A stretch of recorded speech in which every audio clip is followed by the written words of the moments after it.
See, you believe me now? Come on.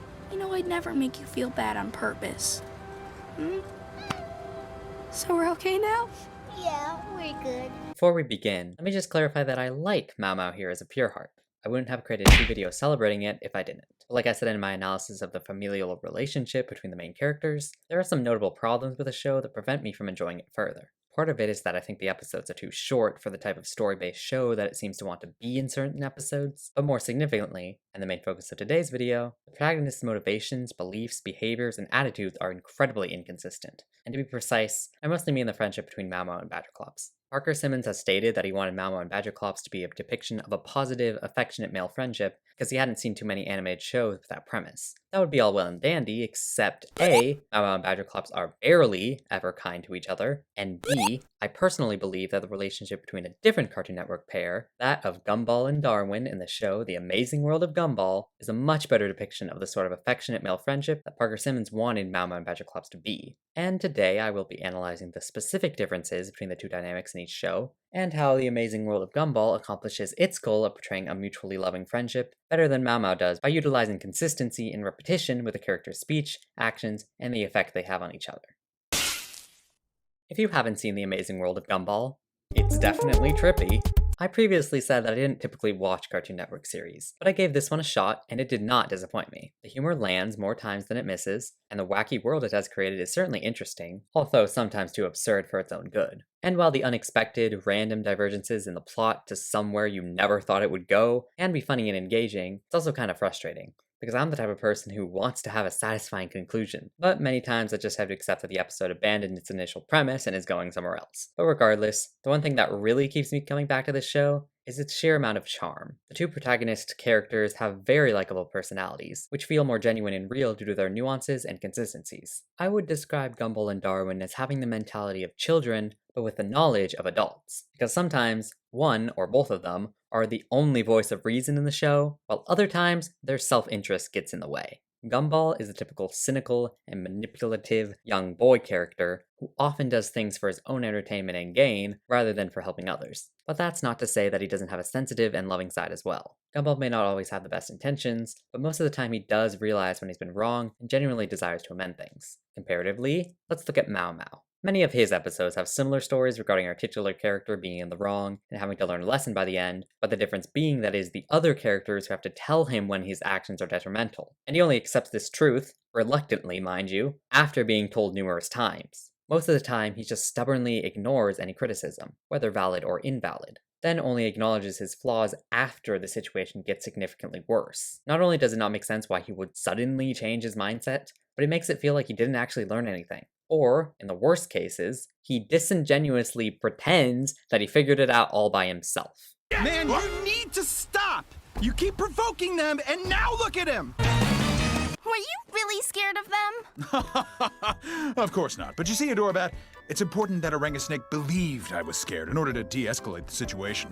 Emotional manipulation is the greatest weapon of all. At least Gumball, throughout his malicious or harmful schemes, can recognize when he's gone too far and when he needs to change things for the better, either by himself or by the instruction of others. Except he doesn't pretend like he found it out for himself, instead he legitimately feels guilty about it and apologizes. Our other primary character, Darwin, is comparatively more innocent. He has more of a tendency to act peaceably and to think about others before himself, unlike Gumball. Darwin is also often the voice of reason, telling Gumball whenever his plans are flawed or corrupt, and helping guide him to a more rational and effective solution. However, despite his disapproval of Gumball's antics and Gumball's questionable morality, he still loyally sticks by him and helps him out. But Gumball doesn't always indulge Darwin's ideas. As a result, this makes it seem like Gumball is exploiting Darwin by guilt-tripping him or condescendingly persuading him to go along with whatever he wants. Similarly to Mao Mao and Badgerclops. Yes, Badgerclops does get angry in many instances and has his own set of flaws, but the greater number of times that Mao Mao unreasonably and spontaneously reprimands his friend or doesn't value him as much as he should makes me inclined to dislike the character, because he never learns to treat Badgerclops better for more than just the end of one episode.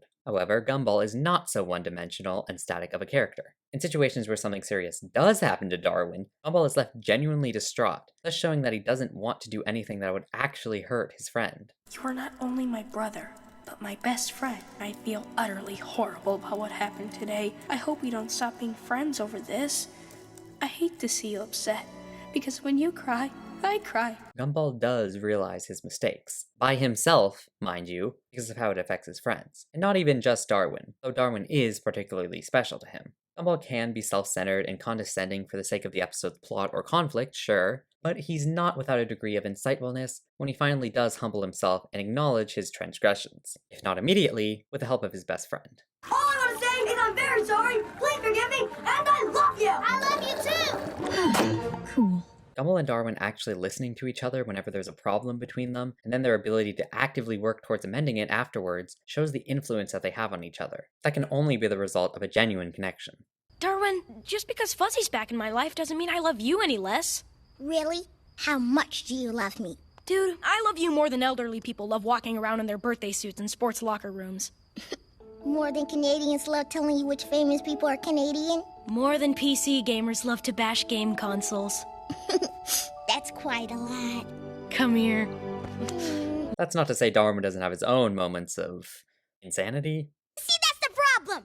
The show will often exaggerate Darwin's personality traits until it becomes a conflict. In these situations, Gumball is then the voice of reason, meaning they often swap roles based on the episode. This may seem like the show is being inconsistent, with them sometimes both acting childish, sometimes both being reasonable, and sometimes one acting childish and the other being reasonable. But it is still more understandable than in Mao Mao. Them both being children contributes to making it make more sense why their relationship and respective personalities may not always be the most mature or consistent. They're still children after all, so naturally they are and will continue to learn and grow throughout the show. And unlike Mao Mao here as a pure heart, their fundamental characteristics are consistent. If I were to generalize Mao Mao and Badgerclops, I would say that the former is stubborn, self-centered, and inconsiderate, while Badgerclops is more laid back, submissive, and caring. But in addition to making it seem like Mao Mao is just a complete jerk while Badgerclops is a complete saint, I don't feel good about these generalizations because certain episodes will completely flip the script. There are certain moments where Mao Mao suddenly cares about his friend's feelings, or has humility, or Badgerclops is being a complete jerk to Mao Mao for no reason. Then you won't mind if I do this. I'm afraid of puppets! Oh, This would make sense if Badgerclops was established as being like this annoying older brother character at any other point in the show, but he never is. It's just abruptly a part of his character here. Abrupt personality changes don't make me feel for the characters and their development, as it seems so unnatural and forced, and that's a problem with the show. Conversely, I don't feel bad generalizing Gumball as being condescending, yet sensitive on the inside, and Darwin as innocent, naive, and loyal, because that is what their actions always indicate whenever deeply analyzed, whenever you get to the heart of it, even if their more specific actions per episode may differ. Stop panicking, Gumball! Just calm down! Get up! Get snap out of it! Cut it out! You're making it worse! Oh, sorry. There, buddy. There. Is that better? Much better. Now hold me and tell me everything's going to be okay. Everything's gonna be okay, buddy. How about a little kiss? This makes the characters, and thus the dynamic between them, more satisfying and believable. They're constant reminders of their loyalty and love for each other throughout the series, in addition to just being very heartwarming and touching, also contributes to reaffirming to the audience the affectionate nature of their relationship, making it more solidified as a part of their dynamic, rather than if this information is just randomly dropped in the middle of an episode. Dude, I love you. I love you, but I love you too! I love you too much to let you get hurt! And I love you! I love you too! But you might have already expected them to be so loving towards each other. They are brothers after all, not biological, but still. But as we've seen with Mao Mao, living together doesn't necessarily mean the most healthy friendship.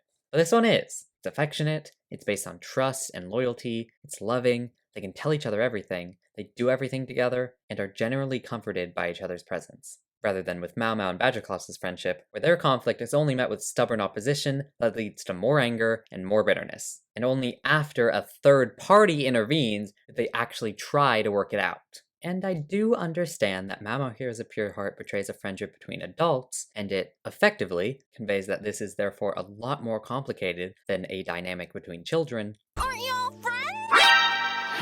Adult relationships are more complicated than that, Adorabat, and But the inconsistency in character makes it so much more frustrating. It feels like a prolonged tension between two people who really need to work things out properly. And thus Mao Mao and Badgerclops' affectionate highs are less satisfying due to the show not gradually building into them. It's just, sometimes they're friendly, sometimes they abruptly become unnecessarily aggressive towards each other. They do feel an obligation to stick by each other, which is commendable, but they still never do enough to solve their problems promptly, and instead just let their tensions and bitterness linger, making the pair ultimately less emotionally and mentally healthy together than they could be. Communication and the willingness to listen to each other is the difference that makes the Gumball-Darwin relationship much more flourishing and wholesome, as they usually do work out their conflicts themselves due to the loving foundation they have. I really didn't expect the Amazing World of Gumball to have this much heart put into this dynamic, so therefore the charm and realness of their love for each other manages to be emphasized, because it's the one very real and very emotional aspect of this show that contrasts the less serious, wacky world. But I don't just mean Gumball and Darwin's relationship, because there are other really good relationships in this show as well. That's just the only one that I'm talking about in this video. The fact that they are children contributes to why it's so heartwarming. Gumball and Darwin are bound to be relatively pretty innocent,